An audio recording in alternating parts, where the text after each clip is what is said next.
haji, ilmu fikih khasnya, dan ilmu agama yang lain amnya. Seperti biasa kita mulakan wiridul Imam Ali Ibn Abi Bakr As-Sakran daripada kitab Syawarikul Anwar dan kitab Barzanji. A'udzu billahi minasyaitonir rajim. Bismillahirrahmanirrahim. Allahumma inni ihtantu bidarbillah tuluhu ma sya'allah kufluhu la ilaha illallah babuhu Muhammadur Rasulullah sallallahu alaihi wasallam saqafuhu la hawla wa la quwwata illa billah al-aliyyil azim ahata bina min bismillahir rahmanir rahim alhamdulillahi rabbil alamin ar-rahmanir rahim maliki yaumiddin iyyaka na'budu wa iyyaka nasta'in ihdinas siratal mustaqim siratal ladzina an'amta 'alaihim ghairil maghdubi 'alaihim waladdallin amin. Sur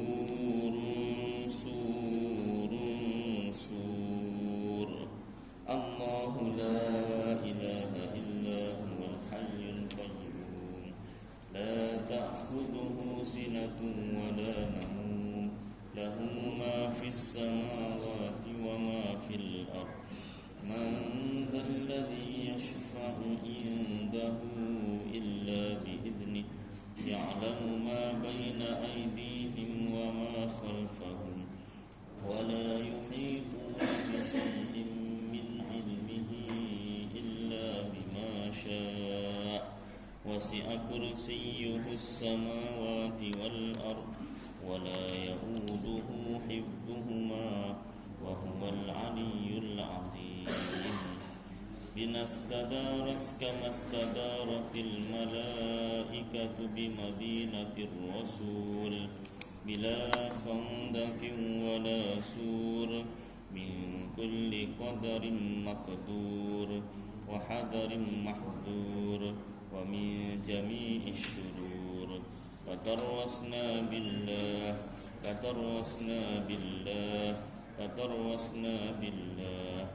min aduwina wa aduwillah min saqi arshillah ila qa'i ardillah bimi'ati alfi la hawla wa la quwwata illa billah al-aliyyil azim azimatuhu la tanshaqqu bimi'ati alfi la hawla wa la quwwata illa billah al-aliyyil azim san'atuhu la tanqati'u bimi'ati alfi la hawla wa la quwwata illa billah al-aliyyil azim Allahumma in ahadun aradani bisu' minal jinni wal insi wal wuhush min basharin aw syaitanin aw sultanin aw waswas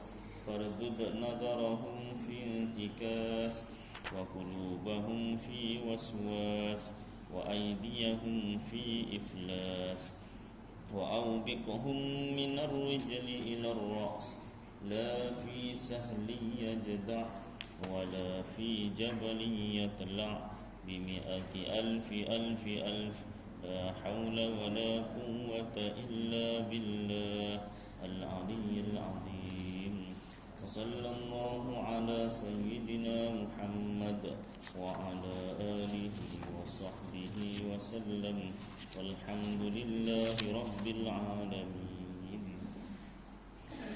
Alhamdulillah. Yang berusaha Tuan Pengerusi Surau Al-Ihsan Kampung Senaran Baru, yang dihormati Tuan Timbalan Pengerusi Surau, yang dihormati Barisan AJK Surau, yang dikasihi tuan-tuan imam, tuan-tuan Bilal, muslimin muslimat yang dirahmati Allah Subhanahu wa taala. Baik, tersambung pembacaan kitab Idaman Penuntut pada menghuraikan yang kusut bagi Syekh Al-Haji Abdul Ghani bin Al-Haji Yahya, penggal yang pertama, tulisan Jawi, muka surat 95. Yang lepas kita bacakan sedikit syarat wajib Jumaat, iaitu 7 perkara. Pertama, Islam. Kedua, baligh. Ustaz 95 Pertama, Islam. Kedua, baligh. Ketiga, berakal. Keempat, merdeka. Kelima, laki-laki. Keenam, sihat. Ketujuh, mustautin atau bermukim. Jadi 95 Kalau ada 7 syarat ini, maka wajiblah sembahyang Jumaat.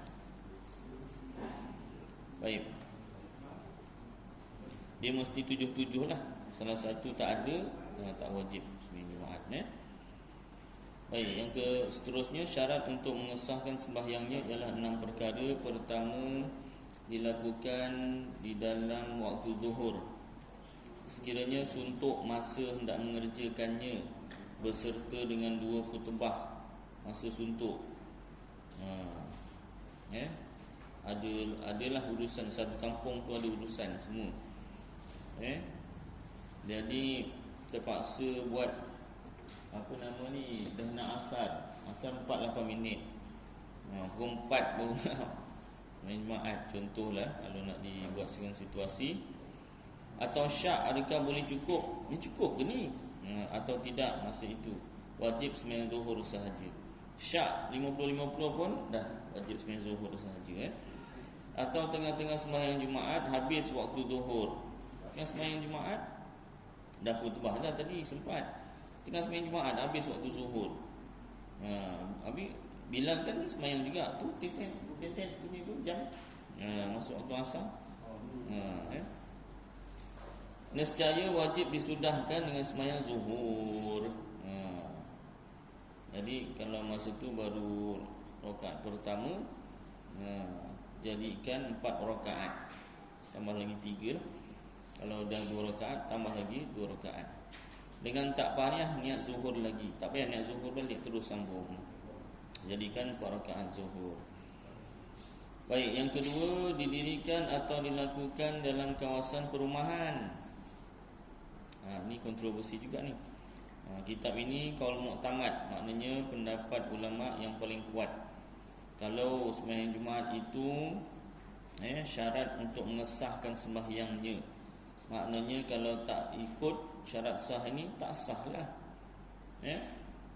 Didirikan atau dilakukan dalam kawasan perumahan. Perumahan mana ada orang duduk, tinggal, bukan orang kerja. Tak kiralah bangunan rumah-rumah yang ada di kawasan itu, rumah-rumah batu atau kayu dan sebagainya. Tak kira rumah kayu ke batu, yang penting rumah. Memang rumah, bukan tempat kerja. Habis banyaknya, itu mungkin saya tak tahu. Mungkin ada pendapat lain. Ini qaul mu'tamad, pendapat yang paling kuat diperpegangi. Maknanya tak boleh dibuktikan lah. Yang ini pun tak boleh dibuktikan. Asalkan mereka bermukim itu tinggallah di situ, tidak berpindah-pindah musim sejuk atau musim panas. Maknanya kawasan perumahan. Kalau zaman sekarang ni taman lah, taman perumahan ke kampung tu. Dia punya kawasan tu mesti dalam border taman perumahan ataupun kampung. Baik, dengan kenyataan ini, tidaklah sah didirikan Jumaat di tempat orang ramai mendirikan bangunan sementara atau yang disebut ahlul khiyam, perkhemahan, kemah lagi lah. Memang tak boleh. Atau bangunan tu tak sementara, tapi penduduknya yang sementara duduk. Contohnya apa? Quarters. Mana ada orang boleh duduk sampai pencen je. Lepas pencen mesti kena pindah. Ya? Flat lakin dia tak ada dipanggil, dia bukan quarters, tapi ada banyak rumah sewa, tapi kena kira lah sebenarnya. berapa orang yang mustautin tu, cukup tak 40 orang. Mustautin tu maknanya nak tinggal terus kat situ lah, tak ada nak pindah. Ya, walaupun sewa. Dia sewa tu pasal dia tak mampu nak beli, tapi dia memang tak ada niat nak pindah dah. Kecuali kalau tuan rumah alau dia cari rumah yang berdekatan kat situ lah, masih sewa yang lain jugalah, tapi masih kawasan sama kat situ. Dia bergantung dengan niat dia. Jadi sebenar-benarnya memang kena catat, awak Cik Rahmat nak duduk sini berapa lama? Contoh kan. Saya insya-Allah sampai akhir hayat tu kan. Contoh kat sini. Awak saya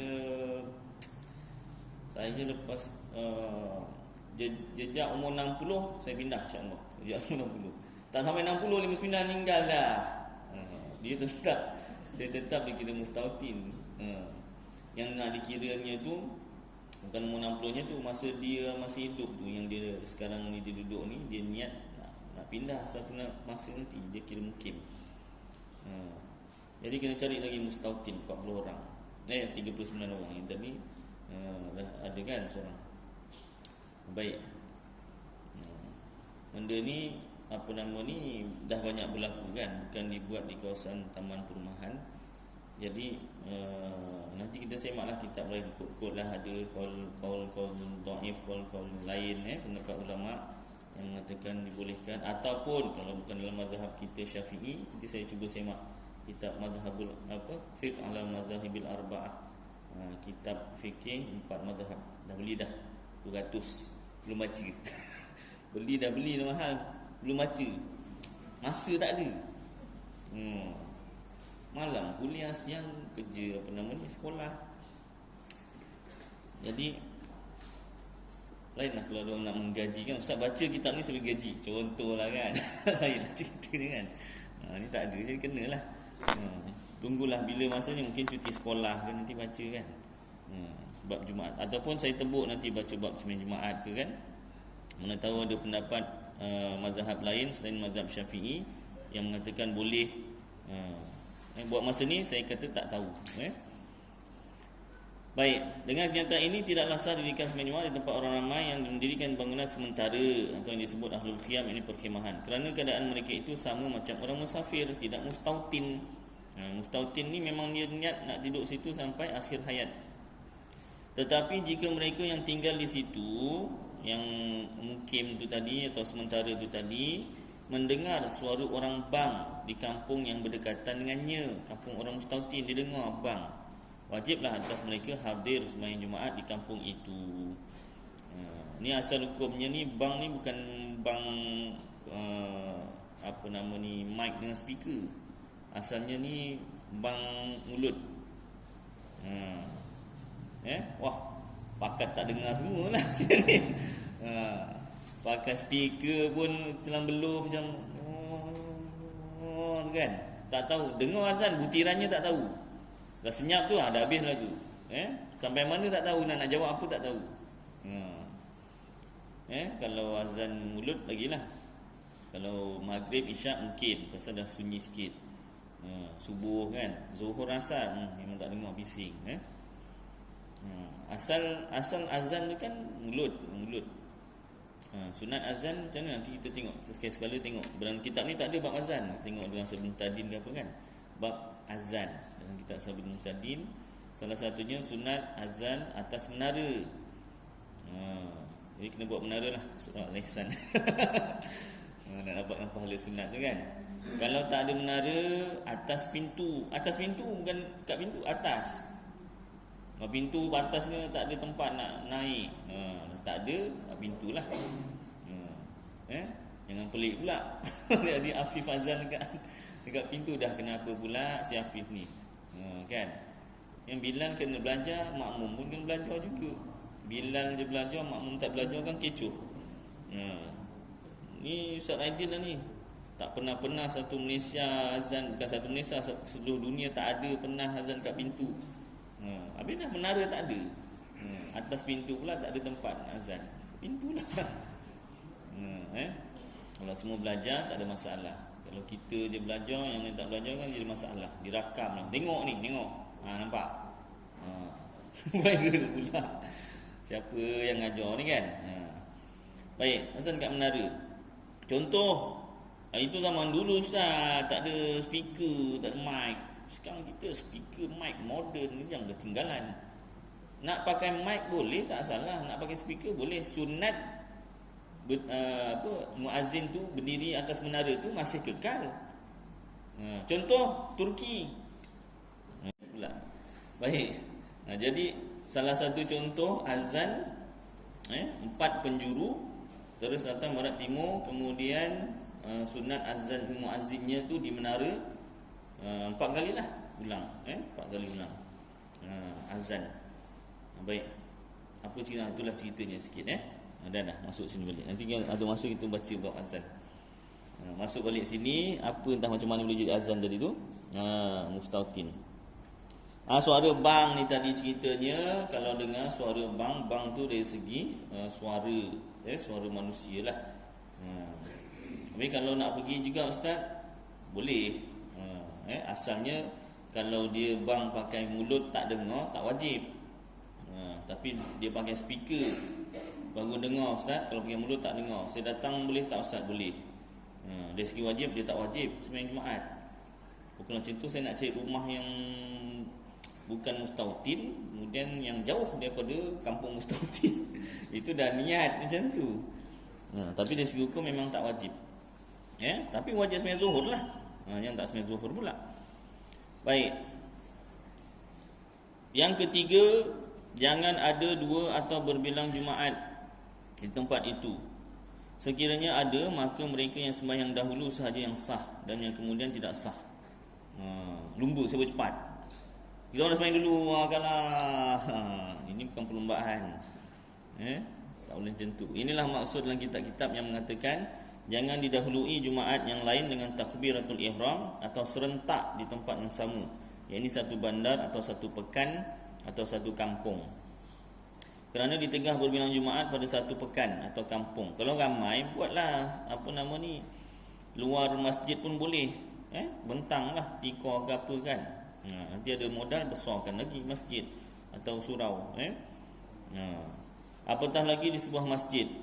Lagilah dalam sebuah masjid 2 pula imam yang sembahyang Jumaat. Makmumnya pun pecah 2.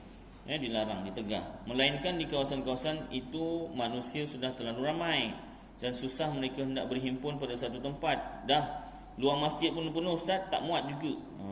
Padat betul kampungnya. Terpaksalah buat 2 kali. Ketika itu diharuskan, diboleh berbilang Jumaat. Satu Jumaat didirikan dalam sebuah masjid dan yang satu lagi di tempat lain, sama ada masjid atau surau atau sebarang bangunan dalam kawasan itu juga. Itu bolehlah. Maknanya berbilang Jumaat tu 2 imam. Ramai sangat.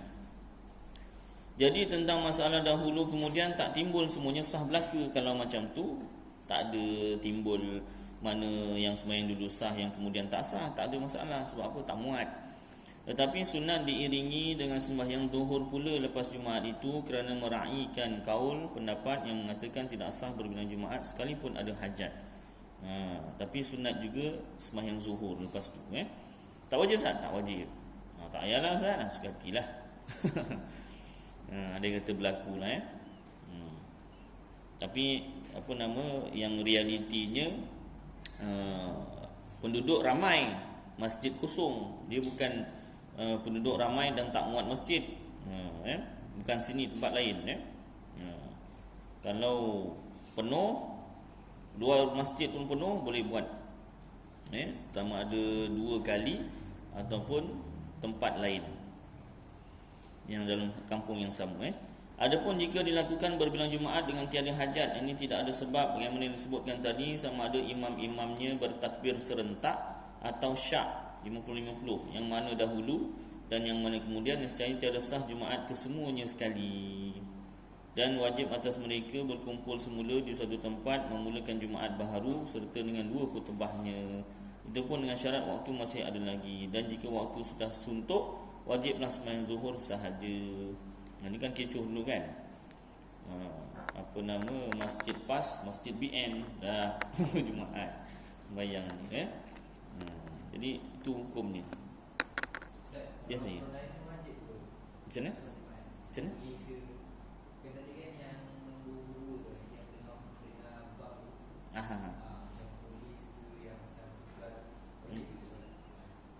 Tengok dia tinggal mana sebenarnya. Tengah kerja kan. Kalau tengah kerja dia dengar, wajib lah.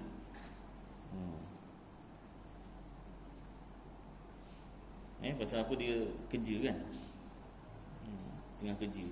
Kat mana tempat dia ada itulah, masa tengah azan tu lah. Wajib. Kecuali kalau dia ditugaskan ronda tu tak boleh berhenti Jumaat. Payah juga kan. Boleh ke? Boleh sih. Macam mana? Dia musafir. Oh, maknanya tempat kerja dia 2 marhalah, lebih daripada 2 marhalah kan. Dia kira musafir lah. Tapi kalau musafir nak kena keluar sebelum subuh. Dia kena keluar sebelum subuh. Jadi tak boleh, kena apa nama ni, sembahyang Jumaat juga. Wajib sembahyang Jumaat juga. Minta lah dengan bos dia kan, sembahyang Jumaat. Kejap rasa boleh tu.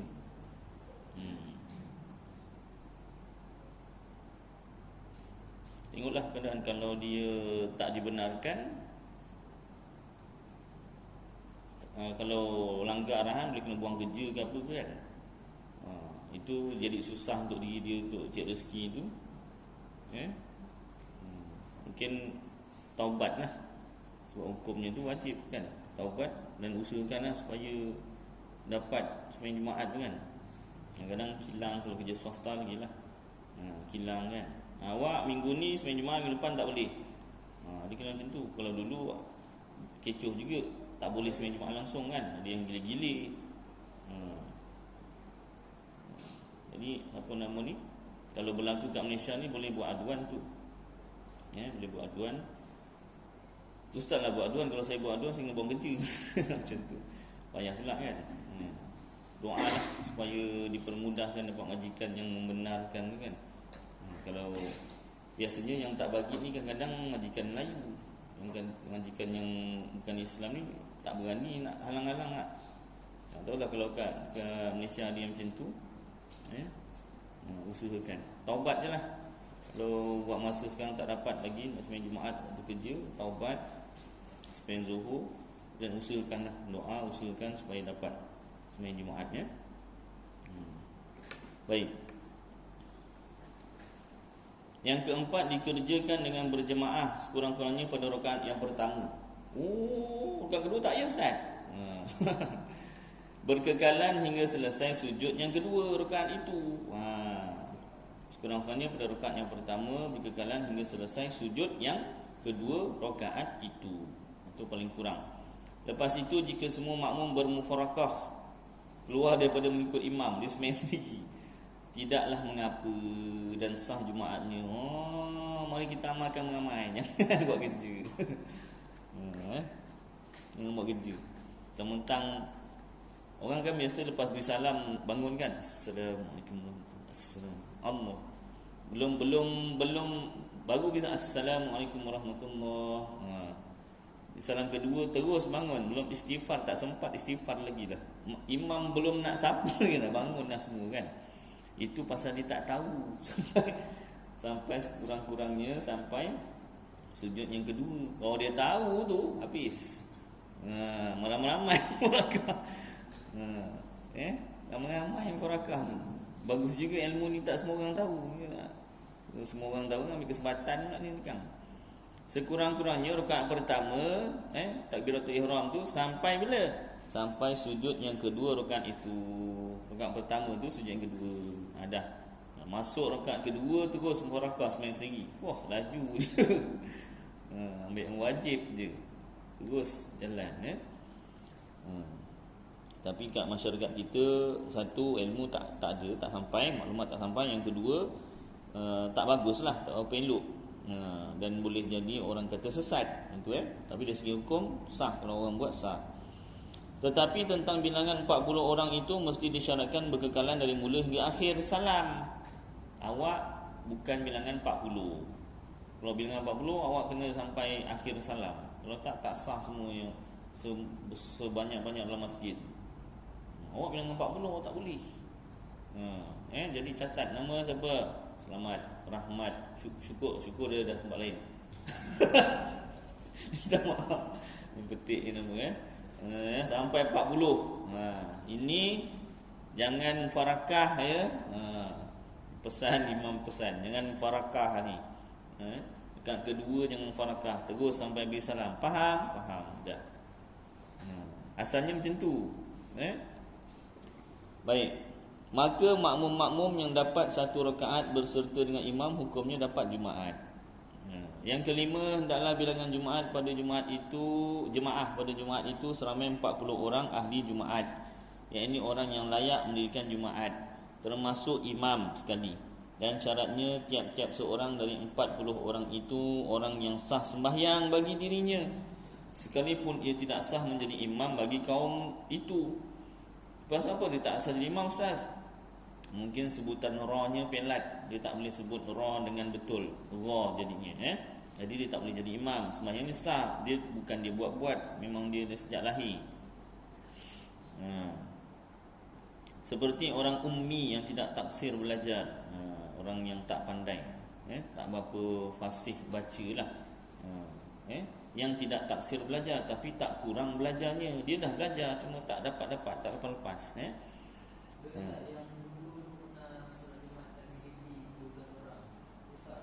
Masa PKP. Jadi sepengetahuan saya itu ada pendapat dhaif mazhab Syafi'i ataupun mazhab lain tu. Nanti saya mak balik ya. Hanafi itu doktor ada maklumat tu mazhab Hanafi. Nanti saya semak balik dalam kitab Fiqh ala Madhahibil Arba'ah. Sebab apa nama ni jawab agama benarkan, maknanya adalah sumbernya tu kan, cuma dia mungkin dia tak sebut kitabnya tu kan. Nanti saya carikan sumber kitabnya jadi lebih jelas. Dia anda kata berlaku lagi PKP atau tak berlaku PKP boleh. Cuma masa PKP tu maklumlah tak ada masalah, arahan keluar kan daripada Jabatan Agama. Kalau dah tak PKP ni, kalau buat takut orang yang tak belajar ataupun tak tahu maklumat tu takut dikatakan sesat pula. Baik. Sah sembahyang Jumaat di belakang kanak-kanak yang sudah mumayyiz, iaitu yang mumayyiz ni yang sudah pandai membezakan baik dan buruk dan dah khitan, dah sunat sah berimamkan dia, boleh kalau dia pandai lah. Budak pandai belum balik lagi, umur katalah 12 tahun ataupun 11 tahun atau 10 tahun, tapi dah pandai, sah apa semua, sah batal sembahyang dia tahu, rukun sembahyang apa semua, wah jadi imam Jumaat. Habis yang lain dah ni kurang pandai ataupun tak berani, jadi imam gigil kan, contoh kan. Macam mana? Biarlah yang mumayyiz yang tak menggigil ni. Apa pakcik ni gigil susah sangat ke? Mayang kan. Contoh macam mana? Baik. Di belakang orang musafir dan di belakang orang yang ternyata berhadas, sekalipun hadas besar yang diketahui setelah sempurna sembahyang. Apa ni? Dia sambungan ke ni? Sah Jumaat di belakang kanak-kanak yang sudah mumayyiz, ini sah berimamkan dia di belakang orang musafir dan di belakang orang yang ternyata berhadas, sekalipun hadas besar yang diketahui setelah sempurna sembahyang. Demikian juga di belakang sahaya, hamba. Syaratnya bilangan 40 orang ada cukup dengan tiada termasuk mereka.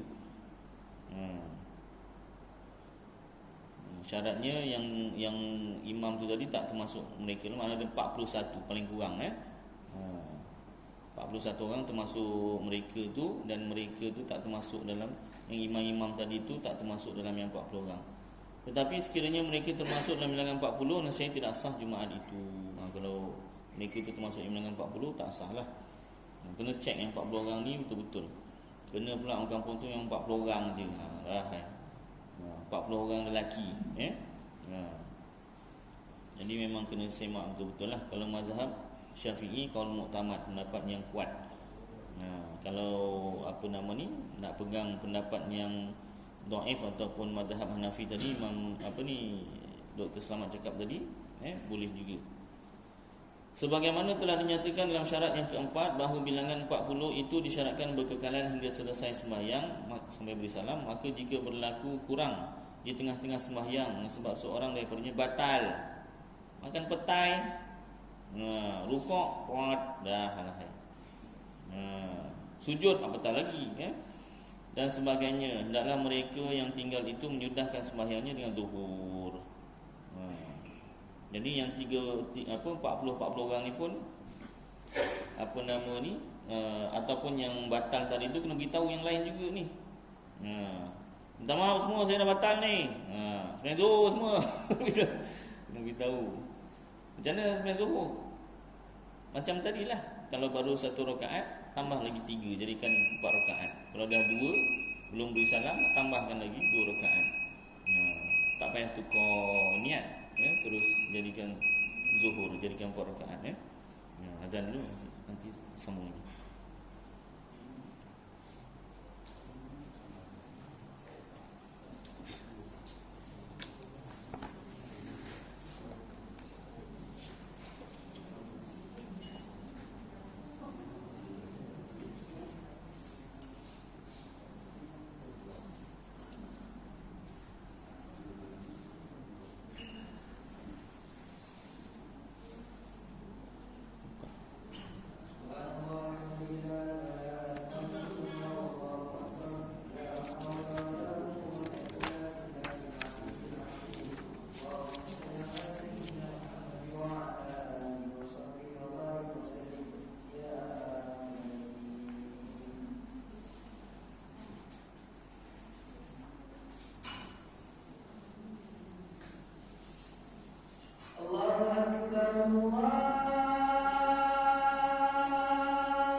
kita sambung ya.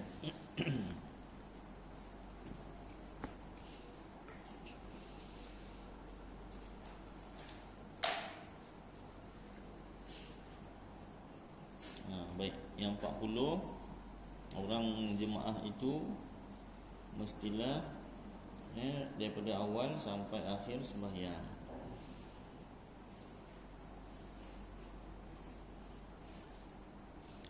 Baik. Yang keenam, didahulukan dengan 2 khutbah, dan khutbah itu pula mengandungi 5 rukun. Rukun-rukun khutbah ada 5. 1, membaca alhamdulillah paling kurang atau nahmadullah atau lillahil hamd. Tidak diluluskan lain daripada ini. Atau yang kedua, selawat atas Nabi sallallahu alaihi wasallam seperti Allahumma salli ala Muhammad paling kurang, atau nusalli, atau usalli ala Muhammad, atau ala Ahmad, atau ala Nabi dan seumpamanya.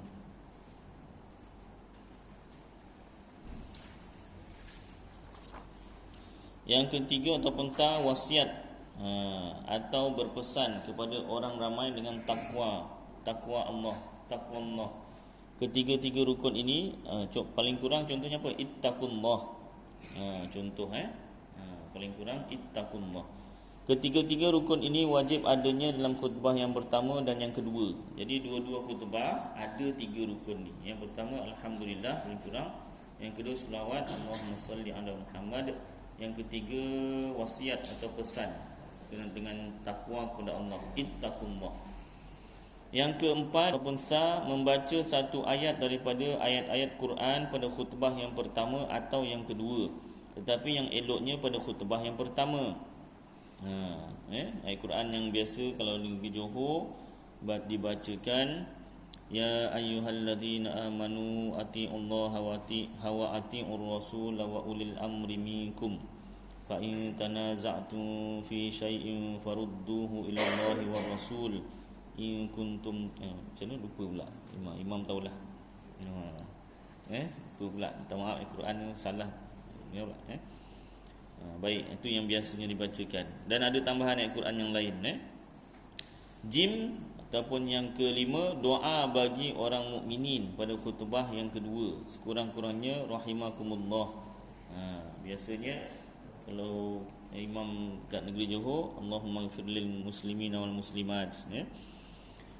Baik, satu nota kakinya situ tersebut di dalam Bujairimi Iqna, kitab Bujairimi Iqna, kitab Arab, juzuk yang kedua, mazhab Syafi'i, masyhur di pondok pesantren madrasah. Muka surat 166. Wala ba'sa bid-du'ai lis-sultani bi'ainihi kama fi ziyadatir raudati illam yakun fi wasfihi mujazafatu. Artinya lebih kurang tidak mengapa dalam doa itu mengandungi doa untuk sultan yang tertentu bagaimana telah dinyatakan dalam kitab Ziyadatul Raudah, selama tidak disifatkan dia dengan sifat yang melampau, jangan lama sangat. Kemudian kata al-mahsya atau muhsyi ni, wa mahalluhu illam yakhsha min narkiha atau tarkiha dararan wa fitnatan wa illa wajabat. Artinya lebih kurang tentang tidak disifatkan dia dengan sifat yang melampau itu sekira-kira tidak takut mudarat atau fitnah jika ditinggalkan, sekiranya ditakutkan demikian itu nescaya wajib dilakukan.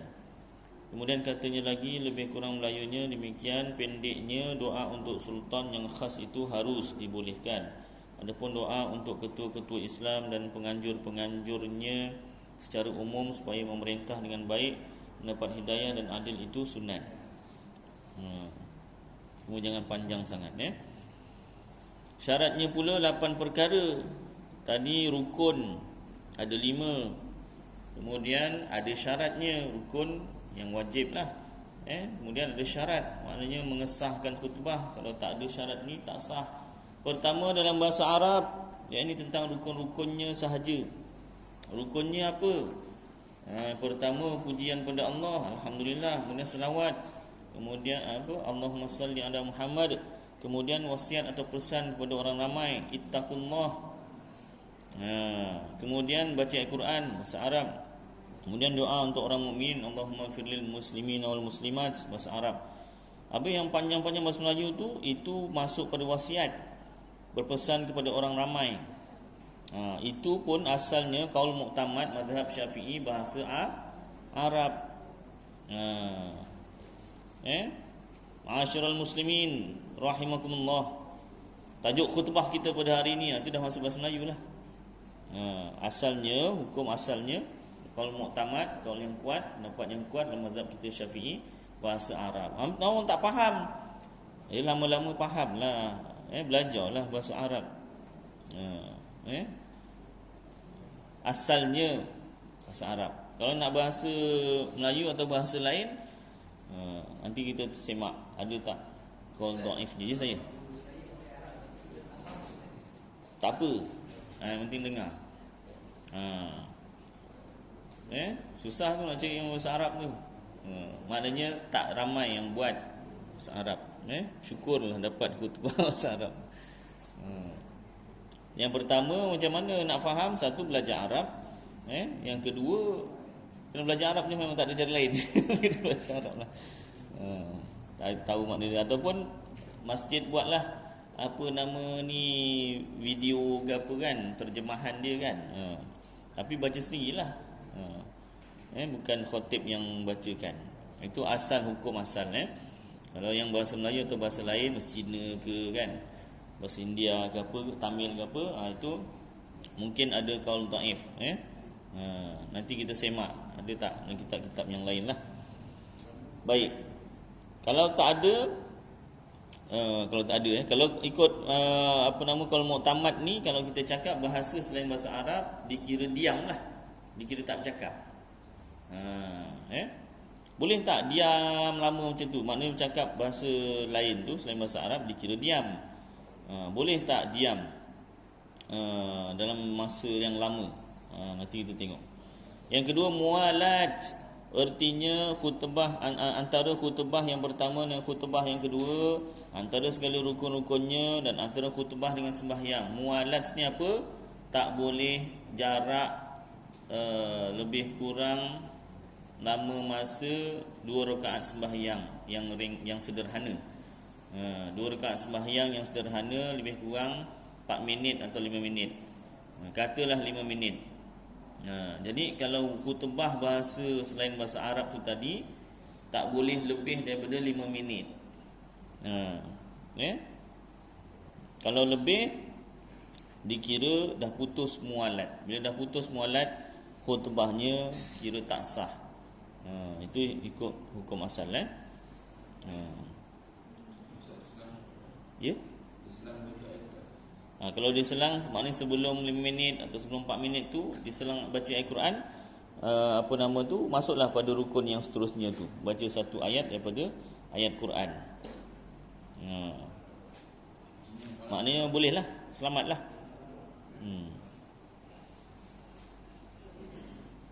Tapi lepas baca Al-Quran tu, kalau di bahasa Melayu lagi, dikira senyap lah. Dikira senyap. Dan apa, jangan sampai 5 minit masuk pula doa orang, ataupun baca Al-Quran lain. Macam tu cara dia lah kalau nak ikut qaul mu'tamad, qaul yang kuat dalam mazhab Syafi'i. Baik. Seterusnya yang ketiga, suci daripada segala rukun tadi. Maknanya tadi antara rukun dengan rukun tak boleh selang masa lama. Kemudian apa nama ni, antara khutbah dengan sembahyang pun tak boleh mengambil masa lama. Jadi lepas habis khutbah yang kedua tadi tu, nak ke sembahyang, ada iqamat. Jadi iqamat, lepas iqamat terus sembahyang. Imam tak boleh lama-lama. Rapatkan saf. Tu mas penuh kan. Tu belakang saya nampak tu belakang. Ada sikit sampai 5 minit. Tapi setakat ni tak ada lah macam tu. Contoh je lah. Andai kata ada. Bagus tu bagus, tapi jangan lebih 5 minit. Yang bagus ni imam, jangan lebih 5 minit mam. Tak apa, nanti pandai-pandai dia. Oh ya, saya lupa. Terima kasih yang ingatkan. Bertuah nampak macam tu. Gaduh dia lah. Oh siapa? Saya imam tahu. Dia kena imam belajar, makmum pun belajar. Dia sama-sama belajar. Kalau terlupa boleh ingat mengingatkan. Dan kena buang ego. Kalau orang tegur kita, semak. Kalau tegurannya betul berdasarkan kitab, kita ikutlah. Andai kata salah, tak apalah, salah kita ingatkan balik. Awak salah ni, dalam kitab macam ni. Tegur balik kan. Baik. Jadi itu kena jaga-jaga. Yang ketiga, suci daripada hadas dan najis. Hadas kecil dan hadas besar lah. Dan najis yang tiada dimaafkan pada pakaian, badan dan tempat. Ini mazhab kita Syafi'i ni. Najis mesti suci daripada pakaian, badan dan tempat. Tempat khutbah, tempat sembahyang. Ini tempat khutbah lah.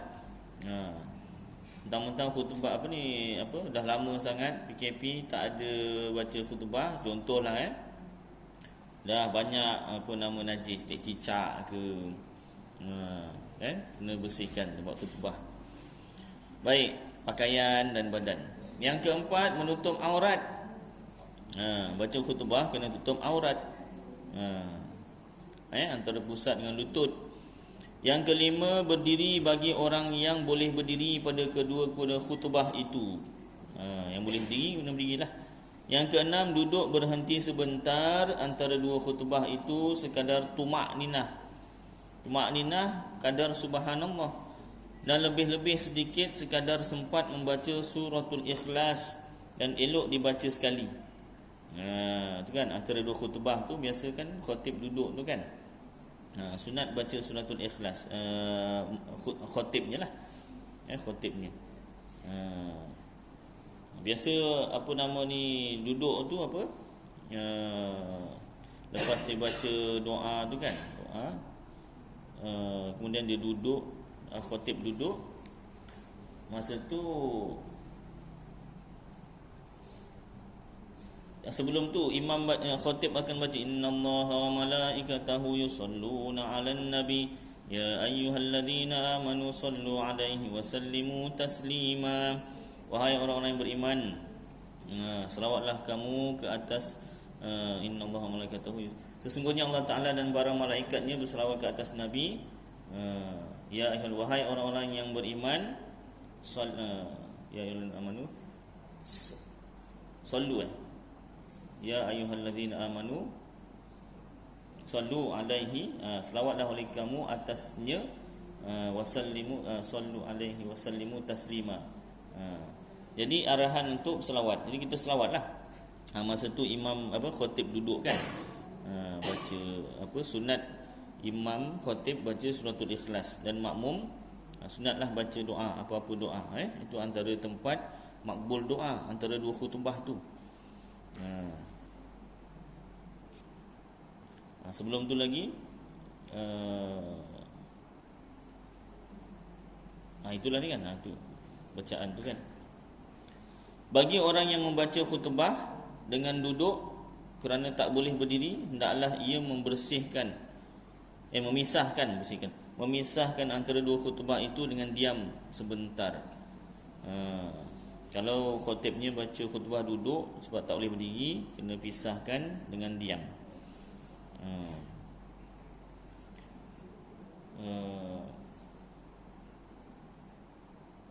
Tentang ada bacaan imam tu yang dia bukan doa. Jadi bila bukan doa, kalau kita aminkan, dikira benda tu kita bercakap-cakap lah ketika khutbah. Usikum wa iyaya bitaqallah faqad fazal muttaqun. Itu macam awal khutbah saya lupa lah. Sebelum duduk antara dua khutbah tu, sebelum duduk antara dua khutbah ni, saya semak balik teks khutbah. Nanti saya tunjukkan. Jadi yang bagusnya apa? Tak payah angkat tangan dan tak perlu amin. Nanti bila imam tu khatib tu dah duduk antara dua khutbah tu, baru tadah tangan baca doa, angkat tangan baca doa. Sebelum tu ada ayat yang doa, ada ayat yang bukan doa. Kalau orang yang tak tahu, dia main amin je semua, asal bahasa Arab amin, amin, amin, amin, amin. Kan? Dia tak semua yang bahasa Arab tu doa, ada yang puji-pujian sahaja ya. Baik, macam juga apa nama ni, apa, doa kunut. Allahumma hdina fi man hadait, amin, wa afina fi man afait, amin, wa tawallana fi man tawallait, amin, wa barik lana fi ma a'tait, amin, wa qina syarra ma qadait, amin. Fa innaka taqdiru, biasalah orang biasa ikut, sunat juga dengar. Itu tak perlu amin sampai wasallallahu ala sayyidina Muhammadin wa ala alihi wa sahbihi wasallam. Itu sunat amin. Itu macam lain masalahnya sunat amin tapi orang biasa tak baca amin. Kalau yang khutbah ni dia ada yang bukan doa. Oh ya, apa nama ni, doa kunut nazilah yang KP kita baca ni kan. Itu pun ada yang bukan doa, ada yang puji-pujian. Tapi makmum yang tak pandai bahasa Arab, dia main bedal amin aja dari awal sampai akhir. Amin aja Baik. Jadi macam mana nak selamat? Diam aja. Diam aja. Ataupun wasallallahu ala sayyidina Muhammadin wa ala alihi wa sahbihi wasallam, amin. Pun boleh hujung tu pasal dia selawat tu doa. Baik. Sambung.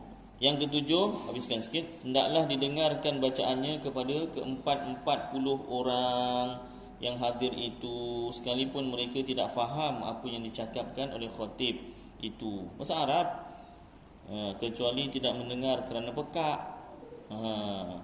Dia 40 orang tapi dia pekak. Itu tak mengapa. Jadi 40 orang tu kena dengar. Tidur tak masuklah. Tak asal Jumaat ni. Jadi kena kira ni 40 orang ni pasang CCTV. Ataupun ada yang jaga. Tepuk ke apa kan, jangan tepuk lah, kejutkan. Payah juga. Susah lah sembahyang Jumaat. Ini peraturan ni makna sembahyang Jumaat ni nak dibuat macam tu. Kenapa sampai macam tu sekali, macam susah sangat. Dihormatilah proses ibadat tu. Dia punya cara pelaksanaannya tu kena betul-betul serius lah. Bukan main-main. Awak nak sembahyang Jumaat serius lah. Ingat ni main-main ke? Kan? Cuma buat macam buat majlis pembarisan Hari Merdeka, mesti serius lah. Main pula kan? Merasat contohlah, pembarisan tak boleh main-main kan? Ini sembahyang Jumaat main-main ke? Ni menghadap Allah Ta'ala. Dah peraturan macam itu Allah Ta'ala tetapkan. Siapa yang mengagungkan, ikut caranya, melaksanakan dengan yang diperintahkan, walaupun agak susah tapi dapat dilaksanakan, ikut, dapatlah pahala yang besar.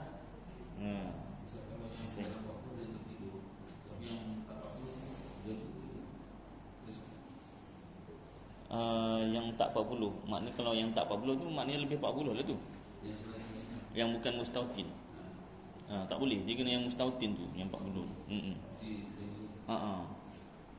Jadi apa nama ni, kenapa tak dibuat macam tu? Pasal dianggap lebih daripada 40 tu. Jadi anggapan disangka baik lah. Takkan 40-40 semua tidur, macam tu lah. Disangka baiknya. Baik. Jadi kena cekanglah mata. Itu sebab kalau cuti Jumaat bagus. Pasal apa? Tak penat kerja tu kan. Dah rehat, tak kerja tu. Jadi masa khutbah tu taklah ngantuk.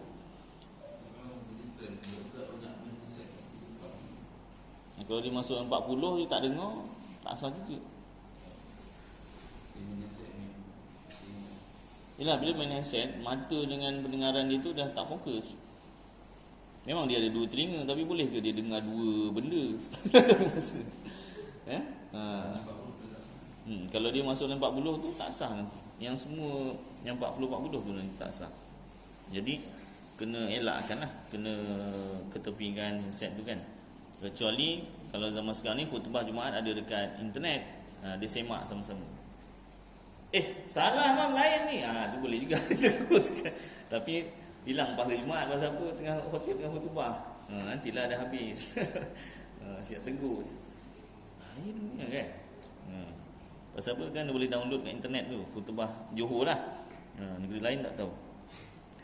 Baik, jadi kena dengar 40-40 tu Kalau boleh semualah dengar. Kalau macam saya ngantuk, saya tukar-tukar tempat duduk. Bukan tempat duduk, cara duduk. Tukar tempat duduk marah pula orang. Cara duduk. Kalau duduk bersila ngantuk, duduk macam ni. Ngantuk lagi duduk macam nak makan tu. Ngantuk duduk boleh tukar lagi. Tukar duduk tahiyat akhir kan, tahiyat awal. Saya diri Ustaz baru tak ngantuk, dirilah. Tak apa, tak salah. Baik, yang ke-8 tak ada syarat kena duduk. Dalam khutbah kena duduk tak? Yang syaratnya kena dengar. Kalau berdiri bawa dengar, berdirilah. Berdiri pun saya ngantuk Ustaz, dah awak ni memang tak tahu nak buat cakap apa, Kena pula aircon ya Allah, Penat-penat kerja, aircon ya Allah. Itulah. Itu salah satu caranya itulah. Mungkin kita buka teks khutbah tu, jadi sambil khatib baca sambil kita semak. Tak tahulah berkesan ke tidak, cuba je lah usahakan. Yang ke-8, cukup bilangan 40 orang dari mula berkhutbah hingga selesai sembahyang. Itu dah cukup. Baik, cukuplah kadar ni beberapa perkara, nanti kita sambung lagi. Dan saya cuba semaklah nanti dalam kitab Fiqh ala Madhahibil Arba'ah. Yang pertama tentang bilangan kurang 40. Bilangan kurang 40 mazhab mana kata Dr. Selamat tadi, mazhab Hanafi. Jadi mudah-mudahan apa yang kita baca bersama jadi manfaat kepada saya dan tuan-tuan, dapat kita amalkan dan sampaikan insya-Allah. Aqul qouli hadza wa astaghfirullahal azim li wa lakum wa lisairil muslimin wal muslimat wal mu'minin wal mu'minat fastaghfiruh wa ya fawzal mustaghfirin wa ya najatat taibin. Sallallahu tabaraka wa ta'ala ala khairi khalqi sayyidina wa maulana Muhammad wa ala alihi wa sahbihi wa baraka wa sallam. Subhana rabbika rabbil izzati amma yasifun wa salamun alal mursalin walhamdulillahi rabbil alamin. Taqabbalallahu minkum.